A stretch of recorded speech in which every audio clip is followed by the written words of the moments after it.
Fy ngwlad. Wilit Llewellyn, wilit waed pe gwelit hyn. In calon gan estron ŵr, in coron gan goncwerwr, a gwerin o ffafrgarwyr llariaidd I gwen lle roedd gwir.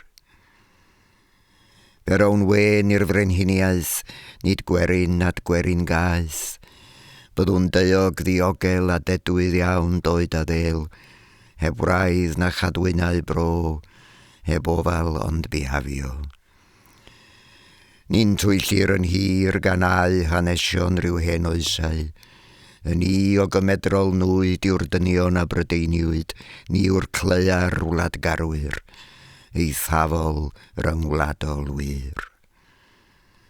Fy ngwlad, cei fy nghledd yn wridog dros danrhydedd. O gallwn golli y gwaed hwn o'th blegu di.